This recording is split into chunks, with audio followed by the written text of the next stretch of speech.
بالله من الشيطان الرجيم. بسم الله الرحمن الرحيم. الحمد لله والصلاة والسلام على من لا نبي بعده. اللهم صل على سيدنا محمد وعلى آل سيدنا محمد وأصحاب سيدنا محمد وبارك وسلم عليهم. وقال تبارك وتعالى في القرآن المجيد والفرقان الحميد: وما أرسلناك إلا رحمة للعالمين. وقال تعالى: لقد كان لكم في رسول الله أسوة حسنة لمن كان يرجو الله واليوم الآخر وذكر الله كثيرا. عزیزان ملت، نوجوان ساتھیوں، بزرگوں، دوستوں، السلام علیکم ورحمۃ اللہ وبرکاتہ. محترم سامعین کرام، آپ نے بخوبی سنا کہ 1 سال قبل ہم نے سیرت پاک صلی اللہ علیہ وسلم کا دور شروع کیا تھا، جس میں ہم نے کم از کم ہر دن کا 5 منٹ کا سبق رکھا تھا. یہ بہرحال کہاں سے یہ محنت شروع ہوئی اور کس وجہ سے میں نے یہ محنت شروع کی تھی، یہ اس جگہ سے میں نے یہ بات سنی تھی ایک بزرگ سے جو مشکل ترین حالات میں تھے، ایک عالم دین تھے فلاحی صاحب. انہوں نے کشمیری میں بولا تھا کہ لکو شنو پرزنو ٹوٹ نبی صلی اللہ علیہ وسلم تو فدائس کپر پرزنا. لوگ تو جانتے ہی نہیں ہیں کہ آپ صلی اللہ علیہ وسلم کا کردار، آپ صلی اللہ علیہ وسلم کس وجہ سے نمودار کیے گئے تھے اس دنیا پر، مبعوث کیوں کیے گئے تھے. یوتستان اللہ ٹرٹس نبی زینب، جب تک نہ آپ صلی اللہ علیہ وسلم کو پہچانے تب جا کر ہی تو اللہ کو پہچان سکیں گے. یس میں ذہنس میں کہا دور آیا اس کو، اسی بات کو لے کر میں نے یہ چیز شروع کی تھی. تو پھر ہر روز 5 منٹ کا سبق چلاتے رہے ہم بہت سارے احباب مسلسل سنتے رہتے تھے. اور اس پہ پھر ہم نے ایک سوشل میڈیا کا بھی ایک ذریعہ بنا دیا تاکہ وہاں پر بھی لوگ دیکھنا چاہتے تھے اور وہاں پر بھی لوگ دیکھ سکتے تھے. اسی سلسلے کو چلاتے چلاتے آج ہم 277واں سبق پر پہنچے ہیں. 277، یعنی کہ ہر روز ایک سبق ہوتا تھا اور آج کتناواں سبق ہے؟ 277واں سبق ہے. اور وہ بھی آخری سبق ہے. اور سبق کا نام بھی کیا ہے؟ آخری روز. کن کا؟ آپ صلی اللہ علیہ وسلم کا اس دنیا میں صحابہ کرام کی موجودگی میں آخری روز. محترم سامعین کرام، یہ دنیا سے وجود بخش اللہ تبارک و تعالیٰ. اس دنیا میں اللہ تبارک و تعالیٰ نے ہر چیز پیدا فرمائی، ہر چیز مہیا فرمائی ہے. چاہے درخت ہو، پودے ہوں، پہاڑ ہوں، سمندر ہو، دریا ہوں، پرندے ہوں، جانور ہوں. اشرف المخلوقات میں سب سے بہترین انسان پیدا فرمائے. لیکن ان سب سے بڑھ کر جو ایک چیز اللہ نے پیدا فرمائی ہے وہ ایک نایاب چیز ہے جس کی موجودگی کے بنا سب بیکار تھا. وہ تھی روشنی. کیا واش. اگر اللہ نے روشنی نہ عطا فرمائی ہوتی، روشنی پیدا نہ فرمائی ہوتی، تو یہ جتنی بھی مخلوقات اس وقت ہے، جتنی بھی اس وقت مخلوقات آپ کے سامنے ہیں، مختلف قسم کی حیوانات و نباتات، جنات و انسان، کیا یہ کارآمد تھی؟ بغیر روشنی کے تو بالکل ناکامیاب تھی، ناکارہ تھی.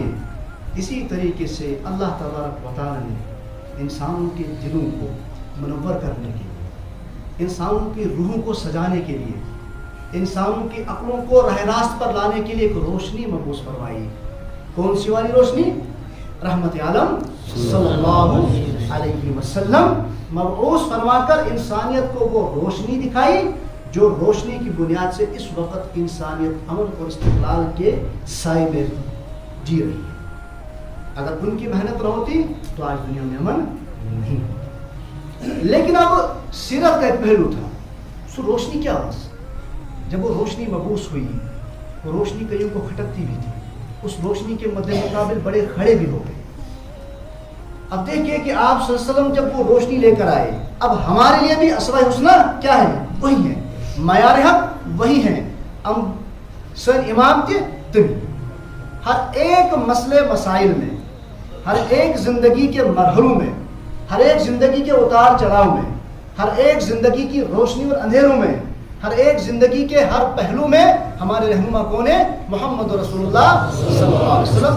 اس تہ دل سے یقین سے ہمیں یہ اپنے دل میں وسوائن شبالو یہ کہا کہ آپ صلی اللہ علیہ وسلم ہمارے لیے اسوائے حسنہ ہے. آپ صلی اللہ علیہ وسلم جب مبعوث کیے گئے، یہ مختصر میں اعادہ کر رہا ہوں، یہ مختصر میں، کیونکہ اس سبق تک پہنچنے کے لیے جو سبق ہم نے، جو آخری روز کا سبق ہے آپ صلی اللہ علیہ وسلم کی سیرت پاک، تو وہاں تک پہنچنے کے لیے مختصر میں اعادہ کروں گا، کیونکہ یہ پوری کتاب کا مطالعہ ہم نے کیا بھی ہے اور موجود بھی ہے، پورا ایک ایک سبق لفظ ب لفظ موجود ہے. یہ کہ جب آپ صلی اللہ علیہ وسلم نے، سب سے پہلے تو آپ یہ دیکھ لیجئے کہ آپ کی 40 سالہ زندگی کس طرح گزری. پاک دامی کی بنیاد پر آپ کی 40 سالہ زندگی گزری، جس کی بنیاد پر آپ کو امانت دار اور صداقت کا گہوارہ جانا جاتا تھا. مشرکین مکہ جو جاہلیت کے دلدل میں اتنے گرے ہوئے تھے، وہ بھی آپ کو تسلیم کرتے تھے کہ سب سے بڑے امانت دار اگر ہیں تو وہ کون ہے؟ محمد رسول اللہ صلی اللہ علیہ وسلم. اگر سائر نشی پذیر چھو سکوش چھو محمد رسول اللہ صلی اللہ علیہ وسلم 40 سال کی زندگی سے پہلے، نبوت کے اعلان سے پہلے. لیکن آپ صلی اللہ علیہ وسلم پر، جیسا کہ آپ نے حاجی اقبال صاحب کی زبانی سنا، غار حرا کا واقعہ سنا کہ اقرا بسم ربک الذی خلق، جب آپ صلی اللہ علیہ وسلم کو نبوت کی ذمہ داری دی گئی اور جب آپ صلی اللہ علیہ وسلم ایک چوٹی پر چڑھ کر یہ کہنے لگے کہ اگر متعلقہ ون کی اس پہاڑی کے پیچھے ایک لشکر آ رہا ہے جو تم پر حملہ آور ہو رہا ہے، جو تمہیں ہلاک کر دے گا، تمہیں موت کے گھاٹ اتار دے گا، کیا تمہیں یقین ہوگا؟ ان کو یقین تھا نا آپ صلی اللہ علیہ وسلم پر. انہوں نے یک صبح ہو کر بولا آپ کی بات پر ہمیں سب سے زیادہ یقین ہے، بہتر یقین ہے. تو اس کے بعد پھر آپ صلی اللہ علیہ وسلم نے وہ آواز لگائی، اس آواز جس روشنی کی بنیاد پر مد مقابل کھڑے ہونے لے مخالف بھی ہو گئے. کون سی آواز لگائی؟ لا الہ الا اللہ قولوا لا الہ الا اللہ تفلحوا. اے لوگو تو پڑھیو کہ پتہ چکن اللہ کے سوا کوئی عبادت کے لائق نہیں ہے تو کامیاب ہو جاؤ گے. بس یوں تو یہاں وزن اوس. تو سب سے پہلا پتھر کس نے مارا؟ وہاں بھی کوئی اپنا ہی کھڑا ہو تو بولا. اور آپ صلی اللہ علیہ وسلم کے مخالف تو مکہ کے سارے لوگ کھڑے ہو گئے. یہ تھا پہلو کسی چیز کا جب آپ صلی اللہ علیہ وسلم نے آغاز نبوت کیا، آغاز توحید کا کیا. اور پھر اس کے بعد دعوت بھی کن لوگوں کو دی؟ کون لوگ تم روٹیم لوگ ایسے تم دعوت اس دمن ایسے توحید کی دعوت کی. سب سے پہلی تو ان میں جو شرک کی غلاظت تھی. اب جن لوگوں نے اللہ کے گھر میں 360 بتوں کو رکھا ہوا تھا، اب آپ یہ دیکھ لیجئے کہ ان کا شرک کا معیار کتنا اونچا ہوگا. تمائس کاٹ ذبح کرن اور بوائس ات کرن اور وہ خون سے ہاتھ ملے ہوئے تو بتوں نے استعمال، مطلب شرک کا کتنا معیار تھا اونچا ان کے ذہنوں میں. ان لوگوں کے سامنے توحید کی دعوت کو اعلانیہ اللہ کے نبی صلی اللہ علیہ وسلم بیان فرما رہے تھے. اور تم کو منقش یہ برہنہ ہو کر خانہ کعبہ کا طواف کیا کرتے تھے ان لوگوں کے سامنے. آج کے دور کے 100% سے بھی زیادہ اوپر اس دور میں وہ جاہل لوگ تھے اس وقت، جن کے سامنے دعوت دی گئی. اور زندہ درگور کرنے والے کوڑ جوان شرم سے سر نیچے ہو جاتا تھا اور وہ زندہ بچی کو اٹھا کر زندہ دفن کرا. ان کے سامنے دعوت لگ رہی ہے، کس کی؟ دعوت توحید کی اور دعوت رسالت کی. تو مونیو خدا شکر بے بشش رسول اللہ ان لوگوں کے ساتھ جو ایک بات پر جھگڑنے کے لیے، اپنے اعلان کے لیے کیا کیا کرتے تھے؟ اپنی اس طاقت کو، اپنے اس دبدبے کو ایک کٹورے میں خون بھرتے تھے اور اس کٹورے میں اپنا ہاتھ بھرتے تھے اور اس خون کو اچھالتے تھے ہاتھ اوپر رکھ کے کہ ہے کوئی کسی میں جرت جو ہمارا مقابلہ کر سکے. اتنی بڑی جاہلیت اور اتنی بڑی جہالانہ قوم سامنے تھی. آپ صلی اللہ علیہ وسلم نے ان لوگوں کے سامنے دعوت دین پیش کی. یہ تھا دعوت کا پہلو. جب آپ صلی اللہ علیہ وسلم نے ندا لگائی، کس کون سی ندا؟ توحید کی دعوت، رسالت کی دعوت. لیکن پھر اس کے بعد جو آپ صلی اللہ علیہ وسلم نے کے ساتھ مشرکین مکہ نے رویہ اختیار کیا، پھر آپ صلی اللہ علیہ وسلم کی صبر و استقامت کا کیا کہنا. میں نے گزشتہ سبق میں کہا تھا کہ آپ صلی اللہ علیہ وسلم کی زندگی میں 2 چیزیں ایسی ہیں کہ اگر ہر انسان ان 2 چیزوں کو پکڑے تو اس کی دنیا بھی کامیاب، آخرت بھی. ایک، جلد بازی سے آپ صلی اللہ علیہ وسلم نے کبھی کام نہیں کیا، صبر و تحمل سے. جب بھی کوئی کام ہوگا جلد بازی نہیں کرنی ہے، کسی تو حکم نہیں کرنا. ایک تو جلد بازی اور دوسرا صبر و تحمل. ہمیشہ آپ استقامت کے پہاڑ بنے ہر مرحلے میں. آپ نے کتنے واقعے ابھی بھی سنے حاجی اقبال صاحب کی زبانی سے. آپ صلی اللہ علیہ وسلم کے لیے کیا کیا کرتے تھے مشرکین مکہ. عورت کا واقعہ آپ نے سنا، ابو لہب کیا اس کرن، ابو جہل کیا اس کرن. آپ صلی اللہ علیہ وسلم کی سجدے میں تھے تو اوجھلی ڈالی گئی. تفصیلی واقعہ ہم نے سیرت میں پڑھ لی ہے، میں اعادہ کر رہا ہوں مختصر. لیکن آپ صلی اللہ علیہ وسلم نے صبر و استقامت کا دامن تھامے رکھا اور اعلان توحید کو آگے بڑھاتے رہے. اور پھر اس کے بعد جب حد سے زیادہ تجاوز کر لیا کنہوں نے؟ مشرکین مکہ نے. پھر آپ صلی اللہ علیہ وسلم نے ہجرت حبشہ کی طرف کی گئی.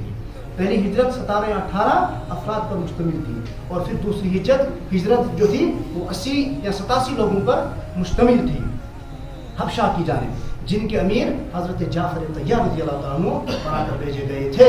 اور حضرت جعفر طیار رضی اللہ تعالیٰ عنہ نے بھی کیا خوب اور کیا بہترین انداز میں نجاشی کے دربار میں اعلان توحید کیا. اور محمد کی عشق کیا ہے، ہم کن دلدلوں میں پھنسے ہوئے تھے، ہم کیا کرتے تھے، ہم کن کی عبادت کیا کرتے تھے، ہم کن حالات میں گزر کر جاہلانہ رسموں پر اتنے پیروکار تھے کہ ہم انسان تھے ہی نہیں. لیکن اسی دوران ہمارے بیچ میں ایک مبعوث ہو گئے، ایک نورانی چہرے والے مبعوث ہو گئے، جنہوں نے ہمیں راہ راست پر بتایا، جنہوں نے ہمیں انسانیت سکھائی، جنہوں نے ہمیں دکھایا کہ توحید، جنہوں نے ہمیں بتایا کہ عبادت صرف ایک ہی کی جاتی، وہ ہے اللہ وحدہ لا شریک لہ. پت گئی. اس کے بعد بھی جب آپ صلی اللہ علیہ وسلم کے خلاف مسائل بڑھتے گئے، پڑھ لیا تھا ہم نے مختلف قسم کے حالات آپ صلی اللہ علیہ وسلم کے آئے. پھر آپ صلی اللہ علیہ وسلم بھی ہجرت کر بیٹھے، کہاں کی جانب؟ مدینہ کی جانب. تو ہجرت کے واقعات بھی ہم نے پڑھ لیے. پھر کس طریقے سے ہجرت کے بعد آپ صلی اللہ علیہ وسلم وہاں پر مقیم رہے. اور پھر ہوا شروع آپ صلی اللہ علیہ وسلم کے لیے جب قرآن مقدس کی آیت نازل ہو گئی کہ وہی دیو تو ہی من جاوا. آپ یہ یاد رکھ لیجیے گا کہ میں نے پہلے بھی بولا تھا، اسلام جتنا بھی پھیلا ہے نا وہ مظلومیت کے عالم میں پھیلا ہے. 10 سال تو 13 سال تو پہلے مظلومیت کے عالم میں تھے، اور انہیں 13 سالوں میں اسلام کی شائیں کرنیں اتنی پھیلی ہیں جن حالات میں مسلمان مظلوم تھے بالکل، کیا ہی نہ شکر منی نہ شکر کرے، لیکن اسلام پھیلتا جا رہا تھا. اور اس کے بعد مدینہ میں بھی جو بھی مشرکین مکہ یا یہودیوں نے جو بھی راستہ اختیار کیا، چھیڑا پہلے یہودیوں نے، پھر اس کے بعد آپ صلی اللہ علیہ وسلم نے جواب دیا. پھر غزوات کا دور شروع ہو گیا. غزوہ بدر، غزوہ احد، غزوہ حنین، غزوہ خیبر، غزوہ موتا اور غزوہ تبوک، یہ سارے غزوات ہو گئے. اور کن بنیاد پر غزوہ ہوئے؟ پہلے انہوں نے.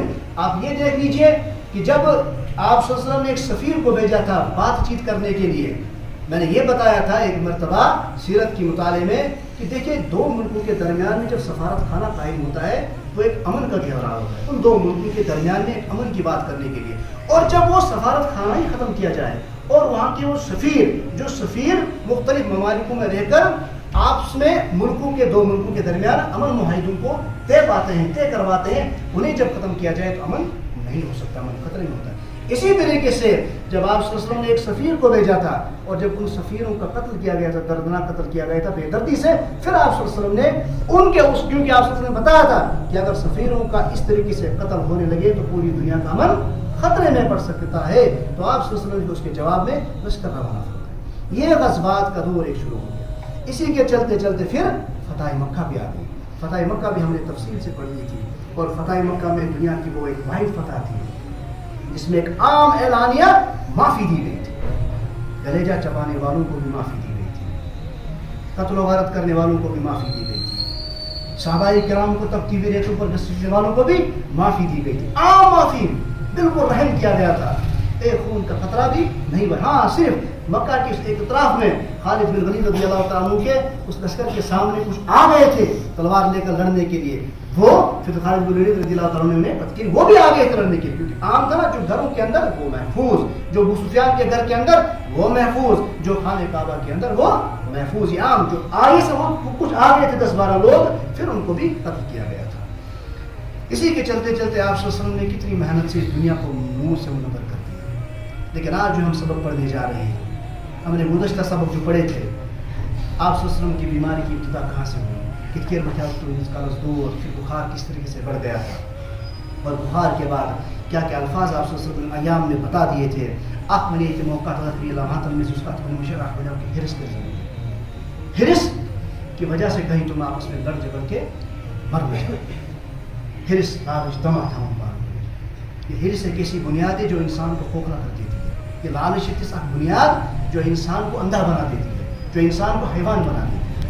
اور پھر اس کے بعد آپ صلی اللہ علیہ وسلم نے آخری نماز کی امامت کروائی تھی مغرب نماز میں. آپ صلی اللہ علیہ وسلم نے سورہ مرسلات تلاوت فرمائی تھی, وہ آپ صلی اللہ علیہ وسلم کی آخری نماز تھی. پھر آپ صلی اللہ علیہ وسلم نے اپنی حیاتگی میں ہی حضرت صدیق اکبر رضی اللہ تعالیٰ عنہ کو امامت کے مسئلے پر کھڑا کر دیا تھا. یہ اعلان تھا کہ میں بعد اس خلیفہ اول سکوس ایسے سیدنا صدیق اکبر رضی اللہ تعالیٰ عنہ وائزنتے ہوں. اور پھر اس کے بعد ایک ایسا واقعہ سیرت نگار نے لکھا تھا کہ حضرت فاطمہ رضی اللہ تعالیٰ عنہ کو آپ صلی اللہ علیہ وسلم نے آخری ایام میں طلب کیا.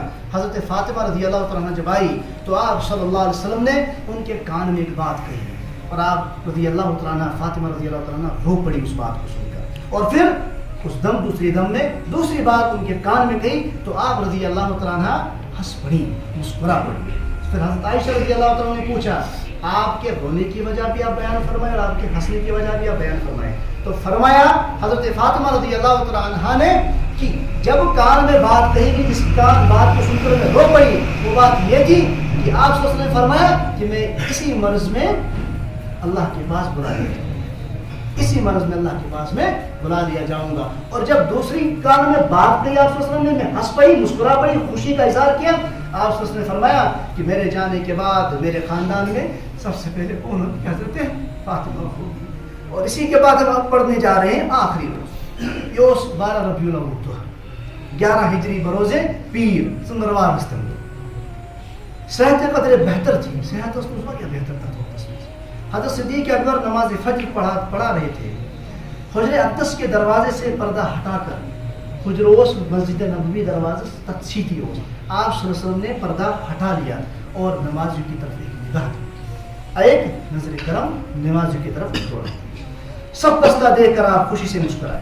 کیا دیکھ کر؟ سب بستہ. ان الذین یقاتلون فی سبیلی ان اللہ یحب الذین یقاتلون فی سبیلی صفا کرنے.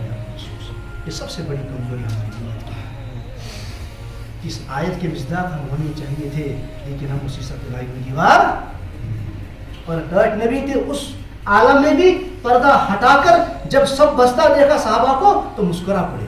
یہ اشارہ تھا کہ ہمیشہ جو تک کیا سب بستہ اور کمر بستہ رہنا. ہم چھوٹی چھوٹی غلطیوں پہ آپس میں جھگڑتے ہیں, تانا بازیاں شروع ہوتی ہیں, بہتان بازیاں شروع ہوتی ہیں, منافقانہ طرز عمل کی زندگیاں شروع ہوتی ہیں.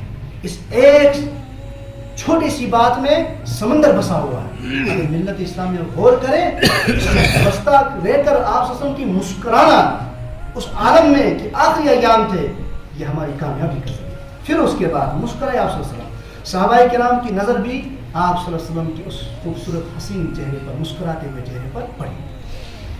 انہوں نے پیچھے ہٹنا شروع کر لیا. تمدرائے پاتکون صحابہ کرام کہ شاید آپ نماز پڑھانے تشریف لائیں گے. صحت قدر بہتر تھی آپ کی تحت وقت تصویر. حضرت انس رضی اللہ عنہ فرماتے ہیں کہ لوگ اتنے خوش تھے کہ ایسا محسوس ہو رہا تھا کہ نماز توڑ کر آپ صلی اللہ علیہ وسلم کی خیر و عافیت معلوم کر لیں گے, کرنے لگ جائیں گے. رحمت عالم صلی اللہ علیہ وسلم نے ہاتھ سے اشارہ کیا وہیں سے ہم حجر مبارک سے کہ نہ ایسی رجوع سے نماز پڑھتے رہیں. یہ دیدار کی آخری جھلک تھی جو صحابہ کرام کو نصیب. آپ صلی اللہ علیہ وسلم کے اس مسکراتے ہوئے چہرے کو دیکھ کر صحابہ کرام کی آخری دیدار کی یہ جھلک تھی. پھر اس کے بعد نماز کے بعد نمازیوں نے خیر عافیت معلوم کی. پہلے سے طبیعت میں کچھ بہتری تھی آپ صلی اللہ علیہ وسلم کی. سب اس بات کو مطمئن ہو کر سمجھ بیٹھے کہ آپ صلی اللہ علیہ وسلم آپ کی صحت مبارک بہتر ہے. کچھ اپنے اپنے کاموں میں مشغول ہو گئے, کچھ ادھر ادھر چلے گئے. آپ کی طبیعت قدر بہتر ہو رہی ہے. سیدنا صدیق اکبر رضی اللہ تعالیٰ جو آپ کے خاص رفیق تھے, مدینہ سے باہر ایک گھر تھا ان کا, اجازت لے کر آپ رضی اللہ تعالیٰ وہاں چلے گئے, تشریف لے گئے. مگر جس دن چڑھتا جا رہا تھا, جس طرح دن چڑھتا جا رہا تھا, دن کی شروعات ہوتی جا رہی تھی, آگے بڑھ رہا تھا دن غروب کی طرف, اسی طرح آپ صلی اللہ علیہ وسلم کی طبیعت میں مزید خراب ہوتی جا رہی تھی. حضرت عائشہ صدیقہ رضی اللہ تعالیٰ عنہ فرماتی ہیں اسی حالت میں زبان مبارک پر بار بار کلمات جاری ہو رہے تھے. مع الذین انعم اللہ علیہم من النبیین, ان لوگوں کے ساتھ جن پر اللہ تعالیٰ نے انعام فرمایا ہے. اور کبھی یہ الفاظ فرماتے ہیں اللہم فی الرفیق الاعلیٰ, اے اللہ میں رفیق اعلیٰ کا ساتھ چاہتا ہوں. اور کبھی کبھی اچانک چہرہ مبارک سے چادر ہٹا کر فرماتے لعنت اللہ علی الیہود والنصارى اتخذوا قبور انبیائہم مساجد, یہودیوں اور نصرانیوں پر اللہ کی لعنت ہو, انہوں نے اپنے انبیاء کی قبروں کو سجدہ گاہ بنا لیا. آپ صلی اللہ علیہ وسلم نے لعنت بھیجی ان آخری ایام میں یہودیوں اور نصرانیوں پر. اسی دوران سیدنا صدیق اکبر رضی اللہ تعالیٰ عنہ کے صاحبزادے حضرت عبد الرحمن کہیں سے مسواک لے کر آئے تو رحمت عالم صلی اللہ علیہ وسلم ان کی مسواک کو غور سے دیکھنے لگے. آپ صلی اللہ علیہ وسلم کا دل چاہ رہا تھا اس مسواک کرنے کا, تو حضرت عائشہ رضی اللہ تعالیٰ سمجھ گئی کہ آپ مسواک کرنا چاہتے ہیں. انہوں نے دانتوں سے نرم کر کے مسواک دی. کنہوں نے؟ سیدنا عائشہ رضی اللہ تعالیٰ نے اپنے دانت مبارک سے نرم کر کے مسواک آپ صلی اللہ علیہ وسلم کو دی. آپ صلی اللہ علیہ وسلم نے اچھی طرح مسواک فرمائی جیسے کوئی تندرست آدمی مسواک کرتا ہے. قریب میں پیالہ, پانی کا پیالہ رکھا ہوا تھا جس سے آپ صلی اللہ علیہ وسلم نے منہ مبارک اپنا صاف کیا. اب دوپہر کا وقت گزر چکا تھا. وہاں دوپہر کا وقت جو ہی گزرتا جا رہا تھا, سپہر شروع ہو رہا تھا. اچانک ہونٹ مبارک ہلے. آپ صلی اللہ علیہ وسلم کے ہونٹ مبارک اچانک ہلنے لگے اور لوگوں نے یہ الفاظ سنے. اس وقت جب آپ صلی اللہ علیہ وسلم کی یہ ہونٹ مبارک ہلنے رہے تھے اور آپ لوگوں نے یہ الفاظ سنے, آخری الفاظ الصلاۃ الصلاۃ دو بات, الصلاۃ الصلاۃ, نماز نماز. آخری الفاظ نماز کے بارے میں تاکیدی حکم کیا تھا. یہ آپ کے آخری الفاظ, آپ اسی سے ہم سمجھ جائیں کہ آپ صلی اللہ علیہ وسلم کے آخری لمحات کے اور آخری الفاظ یہی ہیں کہ الصلاۃ الصلاۃ, نماز نماز, وما ملکت ایمانکم, اپنے ماتحتوں کا خیال. اگر آپ اپنی کرسی پر بیٹھے کسی آفس میں ہو تو اندر اگر 10 ملازم کام کرنا ہوا نہیں, آپ ان کا خیال رکھیں. مسجد کے امام کو اپنے مقتدیوں کا خیال رکھیں. ایک جماعت کے امیر کو اپنی جماعت میں رہنے والوں کے ساتھ چلنے والوں کا خیال رکھنا ہے. غرض جو گھر کا بڑا بھی ہوگا اس گھر کے جتنے بھی افراد ہوں گے ان کا بڑے کو ان افرادوں کا خیال رکھنا ہوگا. آپ زمرس بھی سہری ہر وہ شخص جس کے ماتحت جو بھی ہوگا ان کو اپنے ان ماتحتوں کا خیال رکھنا ہوگا. بار بار ہونٹوں پر آنے لگے یہ الفاظ. آپ صلی اللہ علیہ وسلم کے آخری ایام میں بار بار ہونٹوں پر آنے لگے, اللہم رفیق, اللہم رفیق اعلیٰ. اور پھر یہ کہتے کہتے آپ صلی اللہ علیہ وسلم کی روح اپنے مالک کے پاس پہنچ گئی. یہ کہتے کہتے انا للہ و انا الیہ راجعون, وصلی اللہ علی نبینا و حبیبنا وعلی آلہ وصحبہ وسلم.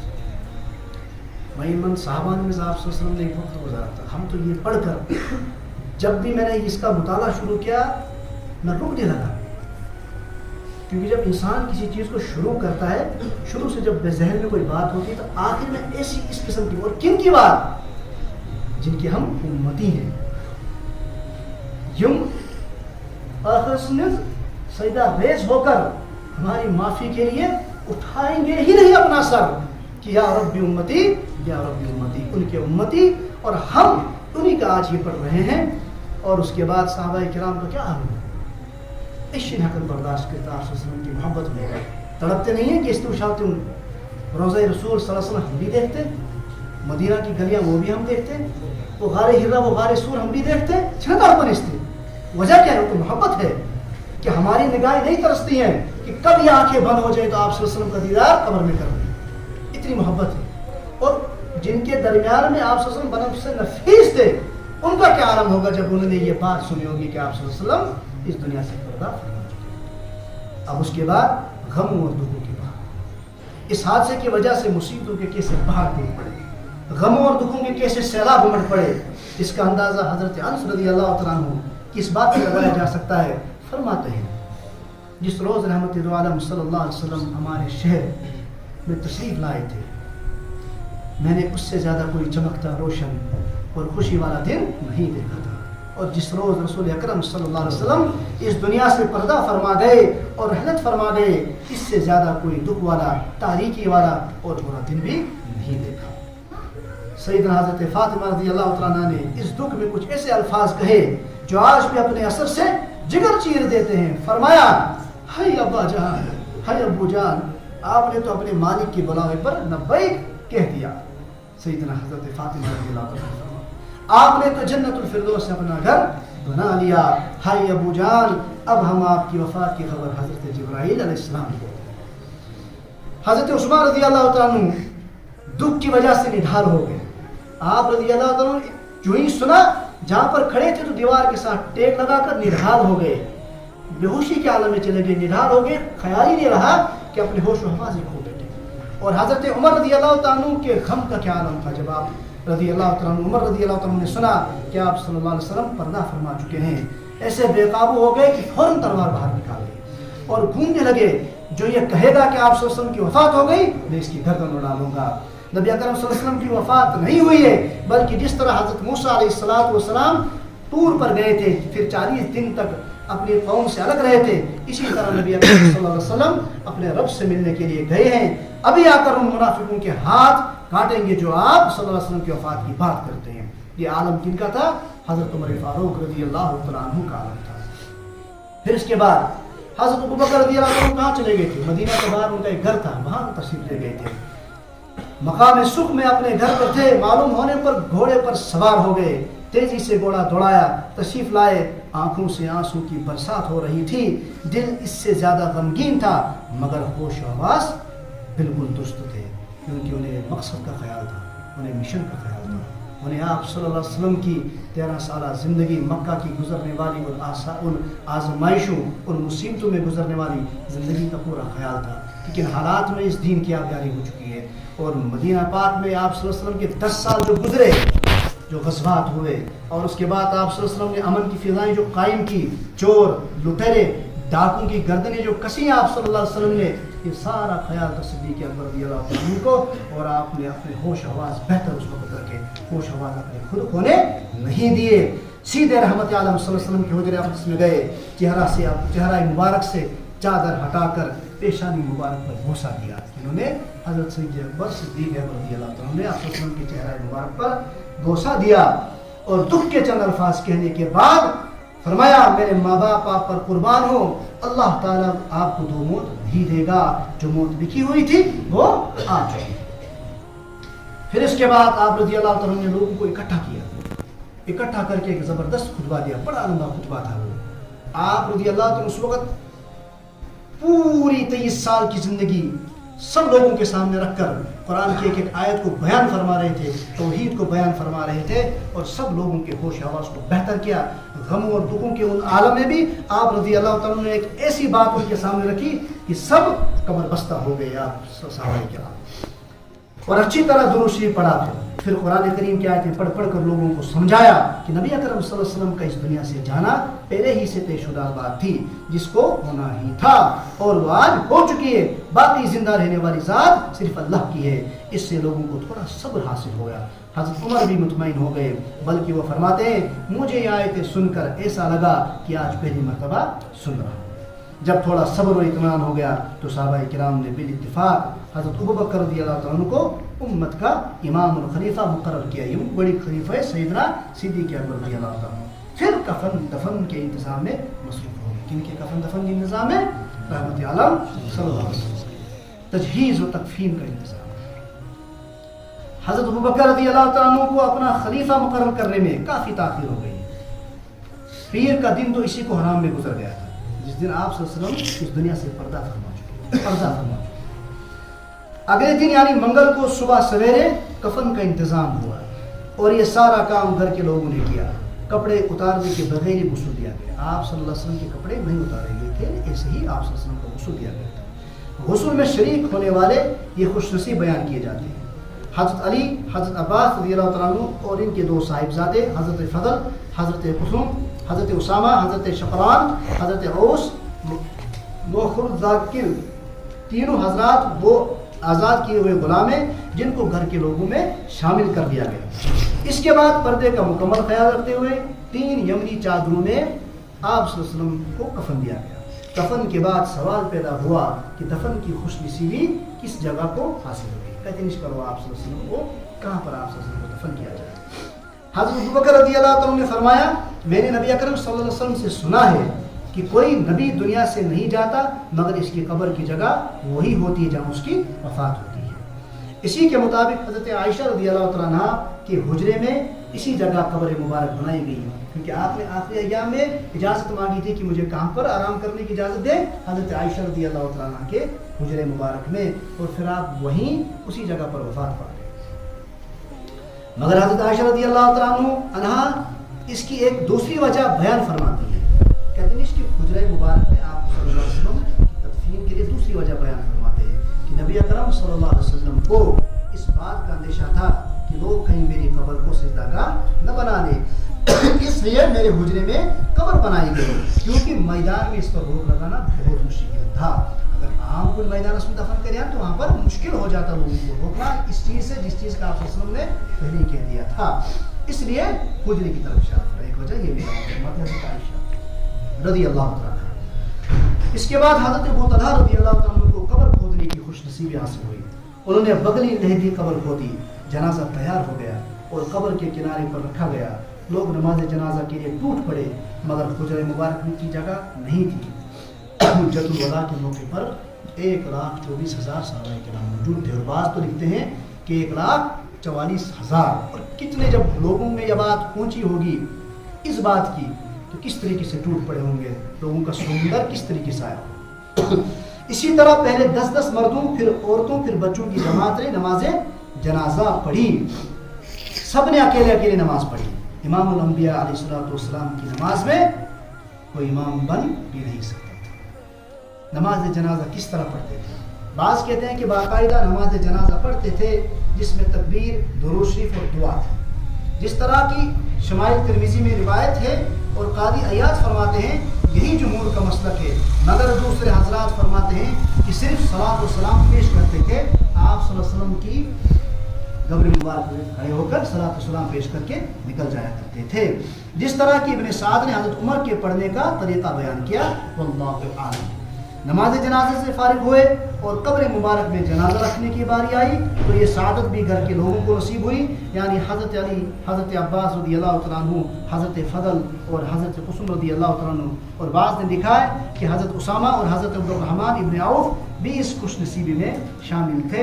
اللہم تقبل منا، اللہم تقبل منا، اللہم تقبل منا، اللہم تقبل منا یا رب العالمین۔ اللہم صلی علی سیدنا و حبیبنا و نبینا وعلی آلہ واصحابہ اجمعین، صلاۃ تکون لنا رضاء ولحقہ اداء وارزقنا شفاعته یوم القیامہ، وصلی اللہ تعالی علی خیر خلقہ محمد وعلی آلہ واصحابہ اجمعین۔ اسی سبق کے ساتھ سیرت پاک اس کتاب کی سیرت پاک صلی اللہ علیہ وسلم کا سبق کا اختتام ہوا۔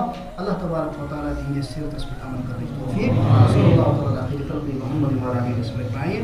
اور اب دعائے ختم قرآن بھی ہوگی، اور اس کے بعد جو وقفہ بچتا ہے، کیونکہ 3 بجے سے تو سحری کھانا شروع ہو جائیں گے، 3 بجے تک پھر آپ دعا کے بعد اپنے انفرادی اعمال میں جڑ جائیں گے۔ صلاۃ التسبیح بھی اگر پڑھنی ہوگی تو دعا کے بعد مختصر سے افضل صاحب اور مولانا افضل صاحب آپ کو صلاۃ التسبیح کی ترتیب بتائیں گے، اور اس کے بعد آپ دعا کے بعد آپ پھر انفرادی اعمال میں لگ جائے گا۔ دعا ہوگی انشاءاللہ۔